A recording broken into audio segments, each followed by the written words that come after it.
महाराष्ट्र में महायुति गठबंधन में सीटों का फॉर्मूला तय हो चुका है। सीट शेयरिंग को लेकर गृह मंत्री अमित शाह के दिल्ली आवास पर चल रही बैठक देर रात खत्म हुई। सूत्रों के मुताबिक महाराष्ट्र में अजीत पवार को 3 से 4 सीटें मिल सकती हैं। एकनाथ शिंदे गुट की बात करें तो 12 से 13 सीटों पर चुनाव लड़ सकते हैं। सूत्रों से मिली जानकारी के मुताबिक महायुति गठबंधन का फॉर्मूला तय हो चुका है। इस बैठक में महाराष्ट्र के मुख्यमंत्री एकनाथ शिंदे, डिप्टी सीएम देवेंद्र फडणवीस और अजीत पवार समेत प्रफुल्ल पटेल और सुनील तटकरे जैसे बड़े नेता मौजूद रहे। तो डील फाइनल हो चुकी है, बस औपचारिक ऐलान होना बाकी है। तो 48 लोकसभा सीटें हैं महाराष्ट्र में और शिंदे गुट 12 सीटों पर चुनाव लड़ सकता है। ये बड़ी जानकारी, क्योंकि कल बैठक जो होती है, देर रात बैठक खत्म होती है जिसमें गृह मंत्री अमित शाह मौजूद रहते हैं। इसके अलावा महाराष्ट्र के मुख्यमंत्री एकनाथ शिंदे, डिप्टी सीएम देवेंद्र फडणवीस रहते हैं और अजीत पवार को 4 सीटें मिल सकती है उनकी पार्टी को। तो औपचारिक ऐलान होना बाकी है, डील फाइनल हो चुकी है। शिंदे गुट की बात अगर हम करें तो 12 सीटें यहां पर शिंदे गुट को मिल सकती हैं। इधर महाराष्ट्र में महाविकास अघाड़ी में सीट बंटवारे का फॉर्मूला फंस चुका है, यानी कि सीट शेयरिंग को लेकर हुई बैठक एक बार फिर से बेनतीजा रही है। सूत्रों के मुताबिक कांग्रेस को उद्धव ठाकरे की शिवसेना का वोट ट्रांसफर नहीं होने की आशंका है। खबर तो यह भी है कि दोनों ही पार्टियां सीटों पर झुकने के लिए तैयार नहीं है। हालांकि बताया जा रहा है कि गठबंधन में सिर्फ शरद पवार के सीट बंटवारे को लेकर गंभीरता है। तो यहाँ पर कई बैठकें चली है। महाविकास अघाड़ी का भविष्य अधर में है, डील फाइनल नहीं हुई है, पेच फंसा हुआ है। शिवसेना का वोट ट्रांसफर होने पर शक है, ये सूत्रों के हवाले से जानकारी मिल रही है। और कांग्रेस को लगता है कि वोट ट्रांसफर होने में दिक्कत होगी।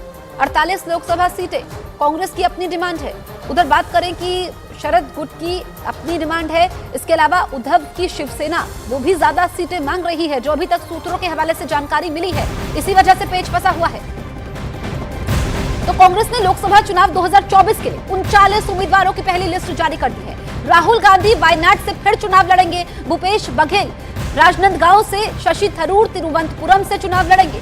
कांग्रेस उम्मीदवारों की पहली सूची में 15 उम्मीदवार सामान्य वर्ग से, 24 अनुसूचित जाति, अनुसूचित जनजाति, अन्य पिछड़ा वर्ग और अल्पसंख्यक समुदायों से हैं।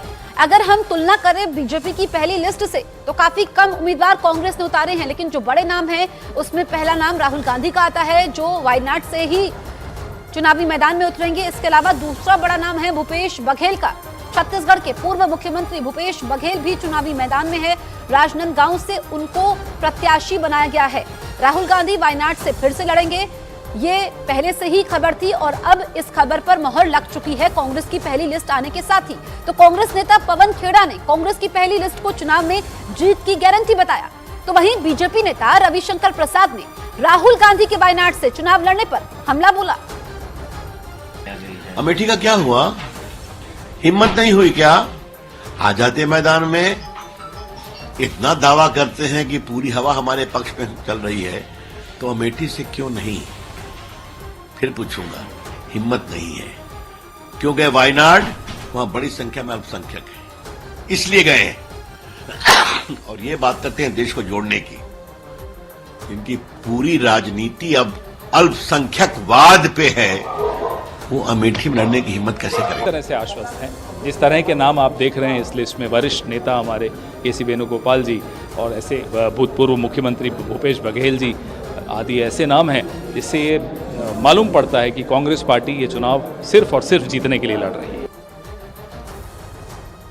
तिरुवनंतपुरम सीट से उम्मीदवार बनाए जाने पर शशि थरूर ने सम्मान की बात कही, साथ ही उन्होंने लोकसभा चुनाव में जीत का दावा कर दिया। Just to say that I'm honored and humbled that the Congress Party has given me an opportunity to defend my seats. I have had the privilege of serving the people of Thiruvananthapuram for 15 years, and I'm looking forward to an opportunity to continue this process of service. Chhattisgarh के दुर्ग से कांग्रेस उम्मीदवार बनाए जाने पर राजेंद्र साहू ने party आलाकमान को शुक्रिया कहा और लोकसभा चुनाव में कांग्रेस के भारी बहुमत से जीतने का दावा कर दिया। पार्टी हाईकमान को मुझे जो प्रत्याशी बनाया एक छोटे से कार्यकर्ता को, इसलिए पार्टी हाईकमान को बहुत बहुत धन्यवाद। और एक छोटे से कार्यकर्ता के ऊपर विश्वास जताया, इससे निश्चित तौर पे जो कार्यकर्ता चाहे NSY का हो, चाहे युवक कांग्रेस का हो, चाहे सेवा दल का हो, किसी भी प्रकोष्ठ का हो, उसका मनोबल बढ़ा है इस प्रत्याशी चयन से, यह मैं कहना चाहूँगा। जम्मू कश्मीर के पूर्व मुख्यमंत्री और national conference leader Omar Abdullah ने लालू प्रसाद यादव को बड़ी नसीहत दे दी। उन्होंने पीएम के परिवार पर दिए लालू यादव के बयान को इंडी गठबंधन के लिए सेल्फ गोल करार दिया। साथ ही इंडी गठबंधन के नेताओं को ऐसे बयानों से बचने के लिए कहा है। तो लालू यादव को उमर अब्दुल्ला ने नसीहत दी है। उमर अब्दुल्ला ने कहा कि ऐसे बयान सेल्फ गोल होते हैं और ये भी कहा कि ऐसे बयानों से बचना चाहिए क्योंकि इससे नुकसान होता है। इंडी गठबंधन पर हमला बोला है।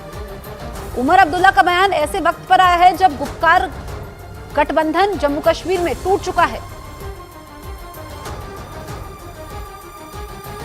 ऐसे जो हैं, जो हम मतलब या तो हम सेल्फ गोल करते हैं या गोल के आगे से हम गोलकीपर को हटा के मोदी साहब से कहते हैं ना लाओ कर लो स्कोर।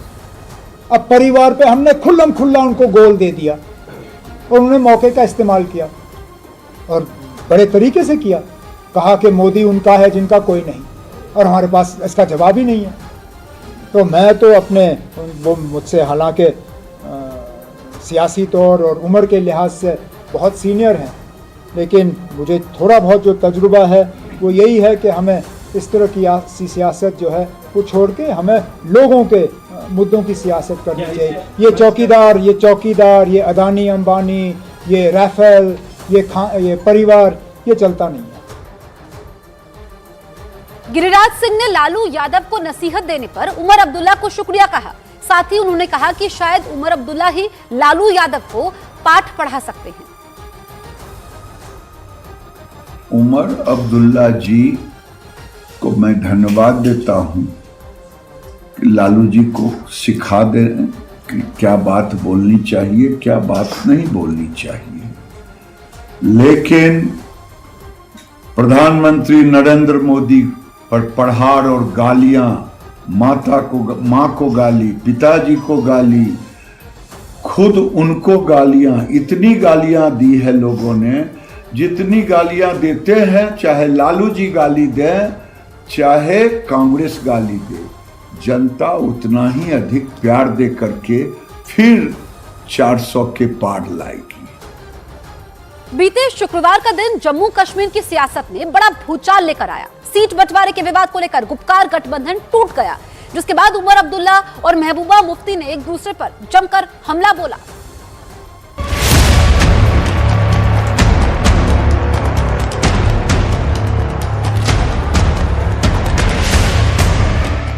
लोकसभा चुनाव से पहले इंडी गठबंधन को एक के बाद एक कई झटके लगते जा रहे हैं।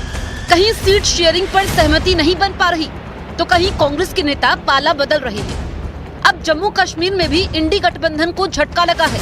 नेशनल कॉन्फ्रेंस के उपाध्यक्ष उमर अब्दुल्ला ने इस गठबंधन को बड़ा झटका दिया, जिसके बाद महबूबा मुफ्ती ने भी प्रेस कॉन्फ्रेंस कर जम्मू कश्मीर में गुपकार गठबंधन की टूट का ऐलान कर दिया।